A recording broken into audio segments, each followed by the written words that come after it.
Time now for a special edition of Encounter here on Bott Radio Network.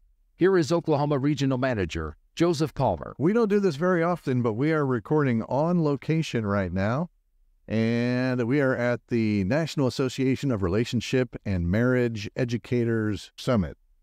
And we're here with some special people. These are people that are movers and shakers, and we're going to start at the top of the chain as far as movers and shakers go. Our special guest right now is former Governor Frank Keating. Welcome, Governor Keating. My pleasure, Joseph. Thanks for having me. You're very welcome. And our second guest is Jerry Angelo. You tell me who you're with. Vanguard Marriage and Family Advocates. There we go. I normally write these things down. We just you grab people and you bring them in and interview them. Moving hot around here. Absolutely. So Governor Keating just received an award, and it is the Marriage and Family Strengthening Impact Award to the state of Oklahoma for leadership in strengthening marriages and families. And he has an outstanding story to tell you about our great state. So if you could just kind of tell us the genesis of the whole thing, Governor Keating. Well, I will begin by saying my wife and I have been married 52 years, and that requires partnership. Congratulations. You know, I believe my wife is more talented, brighter, more decent, more wonderful, more generous than I am. Therefore, I'm married to her. I mean, I want to learn from her, but she really is terrific. But I know families face the difficulty, the challenge, and in some cases, the tragedy of divorce. In my family, same thing. My older brother was divorced, and I know a number of friends who have gone through the same process. Some marriages simply don't last. And I understand that because people change. And if you have a violent wife or a violent husband, it's time to take up dog walking. I mean, get away. But in my case, this all happened by accident because when I became governor, the State House and the State Senate were overwhelmingly Democrat. No offense to Democrats, but if they're overwhelmingly Democrat, you better figure out how to work with people. Right. So I thought if I talked about all my Ronald Reagan conservative friends think we ought to do A, B, and C, the Democrat leadership would just laugh. Not going to work as well. That is correct, right to work, for example. So I asked the Chamber of Commerce of Oklahoma if they would fund a study by the University of Oklahoma's Economics Department and Oklahoma State University's Economics Department as to why we are poor. We were 45th in per capita personal income, which I think is the important guide as to whether or not your society is functioning economically per capita. How much do you make as an individual in society? So, anyway, the chamber paid, OU and OSU analyzed and came back with their report. My view was, and I was right, it was a hunch, that the Democrat House and Senate couldn't say, what do the OU and OSU people know? I mean, you couldn't say that. That would be high treason. Hard to question. To say that Oklahoma University and Oklahoma State University didn't know what they were talking about. Well, the study was published. I brought the Speaker of the House and the Pro Tem of the Senate after we looked at it, and wow, it was really very aggressive. It said basically, you are 45th in per capita income for a variety of reasons. Number one, the children do not take hard enough courses in school. Number two, you don't have charter schools. Number three, you don't have public or private school choice. Number four, you don't have right to work.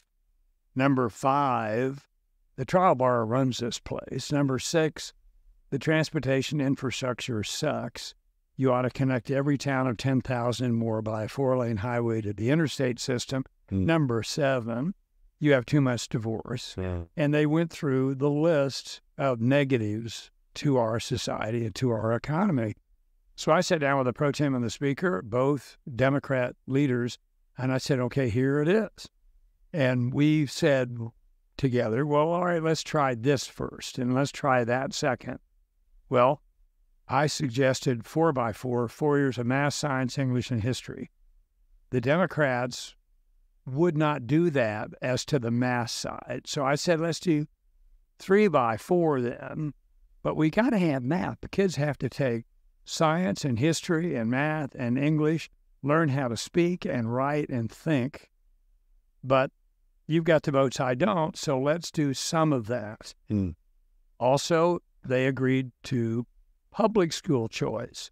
They agreed to charter schools. I was the father of charter schools.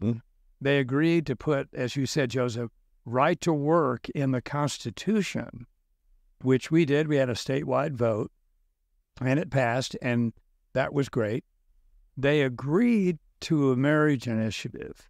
Okay, well, let's get the pastors involved. Let's get the Jewish rabbis and the imams, whomever else is in society, to try to have them follow on.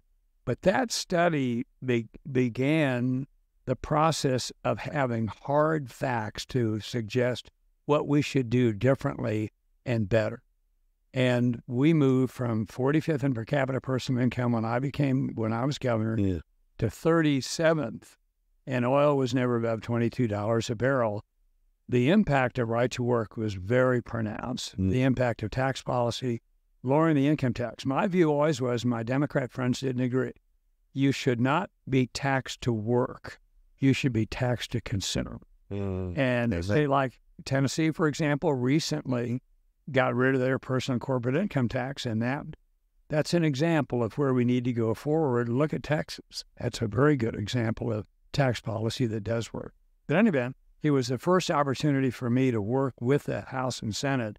But the marriage piece was hugely important because if a young couple isn't prepared, young couple hadn't really thought about lifetime commitment, and things don't work out. If they have a child, two cannot live as cheaply and as inexpensively as one. And poverty results. Obviously, a lot of personal problems result as well. So the state, working with the pastors, with the church leaders, synagogue leaders, mosque leaders, made a lot of things happen for better, and I think we were right to do it.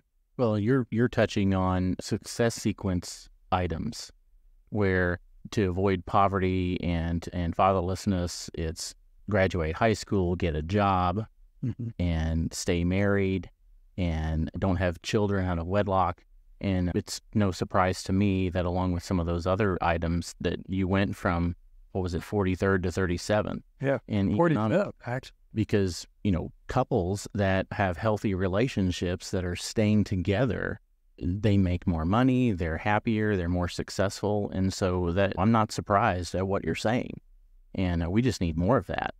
And we need to continue that legacy that you started years ago. And I'm very thankful for Governor Kevin Stitt, because he sees that value. As a businessman, he sees the economic impact of families that are staying together and that are being healthy. And so that's an amazing legacy, I think, that you started and that Governor Stitt is continuing. And I'm very thankful for that. Well, one thing, Jerry, we ought to emphasize is the importance of all of us to view ourselves as ordinary people. We may have a temporary leadership position, but we're ordinary people. We're going to listen to others, find out what the best policy and plan is. But the right decision I made was to include every of the religious denominations, because for me as a Catholic, I got to be honest, my Southern Baptist friends had my four grandparents, Quaker, Methodist, Presbyterian, Catholic. Quite diverse. So, it was very diverse. But when I visited the Southern Baptist leadership, all the preachers, all the pastors, I said to them, basically, why are you not addressing the issue of divorce behind your pulpit? Because you are the mother church of the Protestant denominations in Oklahoma, the largest, most active. But we have all these terrible problems with domestic violence and divorce. And you all need to get much more focused. Well, I could see in their faces, who is this Catholic lecturing about? But what happened was really wonderful, because Anthony Jordan, who was a friend, was head of the Southern Baptist congregation in Oklahoma. And he went back to his office, and he was really kind of steamed, he told me, because we were lectured by this Catholic governor. And my assistant said, well, Pastor, we have a young couple that want to set their wedding day. And he said, okay. And then he thought of Frank Keating. And he said, okay. They came in and he said, how are you? Oh, nice to see you. You want to get married?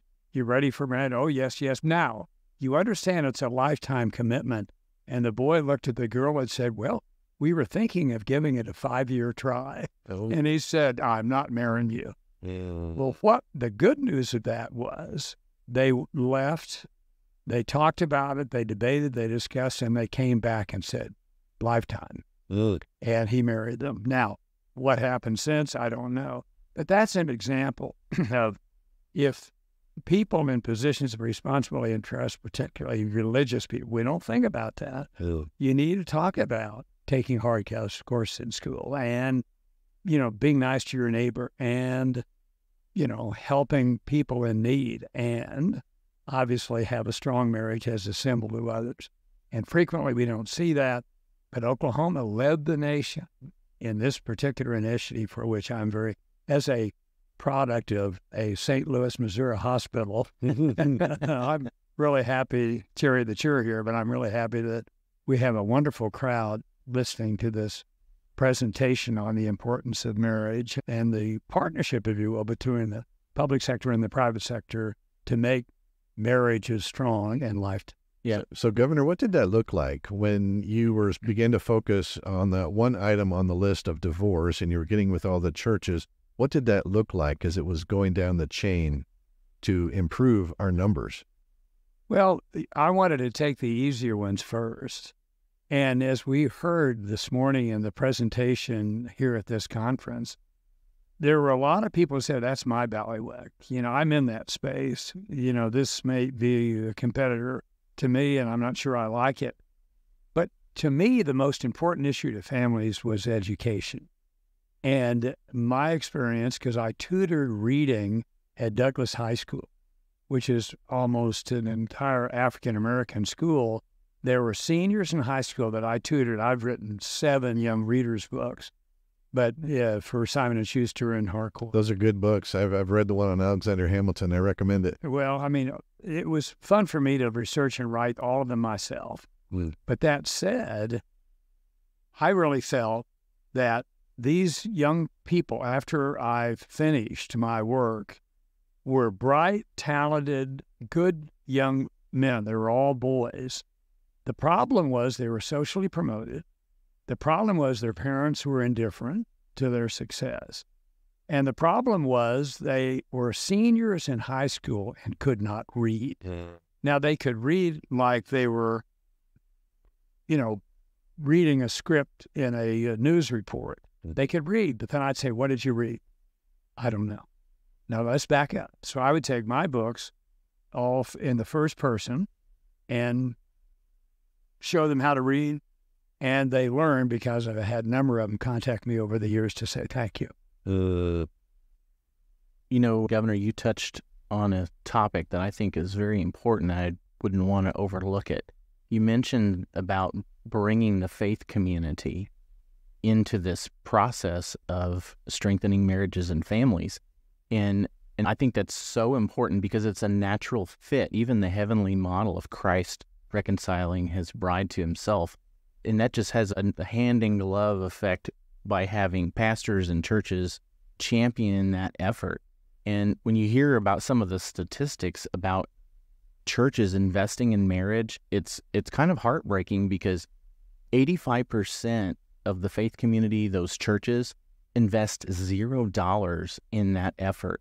And I think that a lot of the success that we've had has come through the pastors that are investing in marriage, but there's so much more work to be done. And I want to get that messaging out there that for the pastors that are listening and the leaders that want to make a difference in this area, I just want to encourage those folks to approach your pastors, go to your church, and maybe you can do something in this area to make a difference in a life, because by walking alongside a couple and coaching them along in the godly principles of having a strong marriage, that's going to have an impact not just on that husband and wife, but those children and that family and that neighborhood and their culture and our state and ultimately our nation.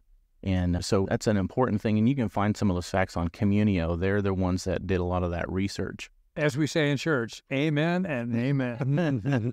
So, Governor Keating, could you make another round to all the churches like you did, was it 25 years ago? I'm not sure they want me in. I don't know. No, I'm just kidding. But it was a wonderful challenge and some good results that only will be completed if we all get involved. Amen. That's right. And that's kind of a theme of this conference, I think, getting involved, taking action. So, Governor Frank Keating, thank you for being with us. Thank you, Jerry Angelo. We want to be respectful of your time. Happy to keep talking if you like, but we are at that 15-minute point. Well, you're kind. I've got a dodge, and I apologize. No worries. No worries. Thank you for being with us. Okay, take care. You bet.